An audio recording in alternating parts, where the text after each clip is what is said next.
পৃথিবীতে অনেক পুরুষের মুখেই আপনি বলতে শুনবেন, বউ হারালে বউ পাওয়া যায়, কিন্তু মা হারালে মা পাওয়া যায় না। এই কথাটা বলে কেউ যদি মনে করে সে তার মাকে অনেক সম্মান করে, তাহলে সে প্রকৃতপক্ষে তার মাকেই অসম্মান করছে। কারণ তার মা তো তার বাবারই স্ত্রী। তার বাবা যদি তার মাকে সমস্ত কথা বলতো তার সামনে, তাহলে ছেলে হিসেবে তার কেমন লাগতো। ঠিক তেমনিভাবে আপনার স্ত্রীকে যদি এসব কথা বলেন, তাহলে আপনার সন্তানেরও খারাপ লাগবে। এসব কথা ভাবার আগে ভাবুন, আপনার বোন ও কন্যাকে যদি কেউ এ সমস্ত কথা বলতো, তাহলে আপনার অনুভূতি কেমন হবে।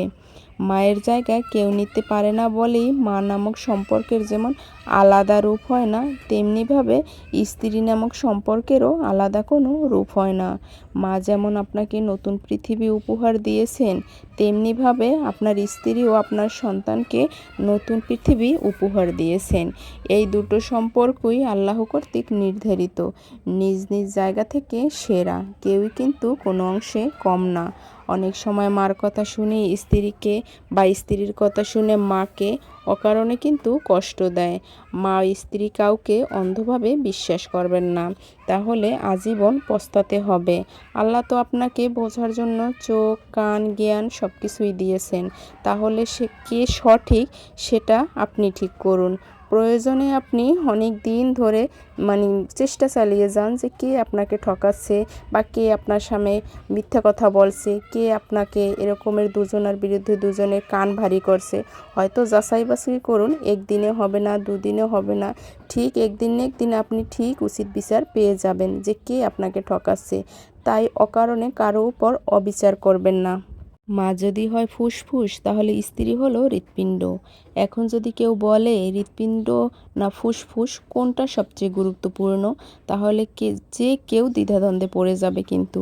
কারণ কোনোটা ছাড়াই কিন্তু বাঁচা যায় না। বন্ধুদের জায়গা যেমন পরিবার নিতে পারে না, তেমনি পরিবারের জায়গাও বন্ধুরা নিতে পারে না। প্রত্যেক সম্পর্কে ভারসাম্য প্রয়োজন। প্রতিটা সম্পর্কই অনেক গুরুত্বপূর্ণ।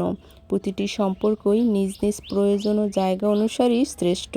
কেউ কারো জায়গা নিতে পারে না, তাই প্রত্যেক সম্পর্কের প্রতি সম্মান থাকা প্রয়োজন, তবেই আমরা পরিপূর্ণ হব।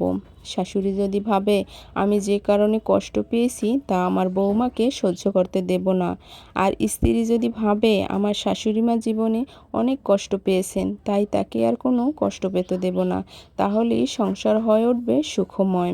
নিজেদের ঝামেলায় পুরুষদের আসলে জড়ানো উচিত নয়, কারণ তারা তো আপনাদের দুজনকেই ভালোবাসে। একজনকে বললে আর একজন কষ্ট পাবে, এই টানাপোড়েনে শুধু তাকিয়ে পড়তে হবে। ফলে পুরুষরা কিন্তু চরম মানসিক চাপে পড়ে। একটা কথা আমরা বুঝতেই পারি না, পুরুষরা বাইরে ঝামেলায় মোকাবিলা করতে চাইলেও ঘরে একটুখানি কিন্তু তারা স্বস্তি চায়। তারা হাজারো ঝামেলা বাহির থেকে মিটমাট করে আসবে, কিন্তু ঘরে তারা একটু মানসিক শান্তি চায় নিজেদের। তাই অবশ্য আমরা নিজেদের ঝামেলা নিজেরাই কিন্তু মেটানো উচিত। ছোটোখাটো যে ভুলগুলো নিজেরাই কিন্তু মেটানো যায়, সেগুলোতে স্বামী বা সন্তানকে যুক্ত করা উচিত নয়। কারণ একজনের পক্ষ নিলে অন্যজন ভুল বুঝবেই, এটাই স্বাভাবিক। ফলে অনাকাঙ্ক্ষিত ঘটনার কিন্তু সৃষ্টি হয়। তাই নিজেদের ঝামেলা নিজেদেরই আসলে মিটমাট করাই ভালো। আপনি হয়তো চাইলেও আপনার শাশুড়িকে আপনি কটু কথা, কালা কথা এই সমস্ত কথা কিন্তু শোনাতে পারবেন বা সেও আপনাকে শোনাতে পারবে, কিন্তু অকারণেই যদি ছেলেদের কানে এই সমস্ত কথাগুলো যায়, তাহলে তারা বিভিন্নভাবে কষ্ট পাবে। তখন যদি আপনি সঠিক হন, আপনাকেই বা কী বলতে পারবে, বা মা যদি ভুল হয় মাকেও বা কী বলতে পারবে। কারোই কিন্তু কেউ কিছু বলতে পারবে না, কিন্তু শত্রু হবে আপনার স্বামী। আবার মাঝখান থেকে দেখবেন আপনি আর আপনার শাশুড়ি মিলে গেছেন, মাঝখান থেকে ওই যে ছেলে মাকে দুটো কটু কথা বলল, স্ত্রীকে দুটো কালা কথা বলল, সেটাই কিন্তু আপনারা ধরে বসবেন। তাই নিজেদের ঝামেলা অবশ্য নিজেদেরই মিটমাট করা উচিত। একটা কথা মনে রাখবেন, যে সম্পর্কে সম্মান, বিশ্বাস, ভরসা, ধৈর্য, স্বস্তি যদি না থাকে, তাহলে সেখানে ভালোবাসা থাকলেও তা টিকবে না।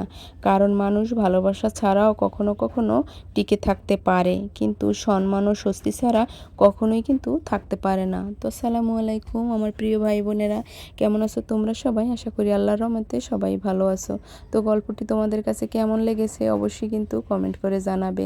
এরকমের হাজারো ফ্যামিলি ফ্যামিলি আছে যারা এরকমের সমস্যার সম্মুখীন হয়। হয়তো কেউ মুখ খুলতে পারে, কেউ প্রকাশ করতে পারে, আবার কেউ পারে না। নিজেদের মধ্যেই কিন্তু এগুলো সীমাবদ্ধ থাকে।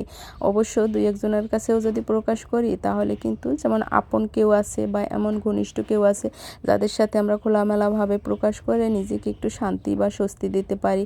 এরকমের হাজারো ফ্যামিলি আছে, হয়তো শাশুড়িরা বউয়ের দ্বারা নির্যাতিত, বউয়েরা শাশুড়ির দ্বারা নির্যাতিত। সবার কপাল কিন্তু একরকমের হয় না। হয়তো স্বামীরা বউদের সাপোর্ট করে বা স্বামীর অনেক সময় ছেলেরাও কিন্তু মাদেরকে সাপোর্ট করে।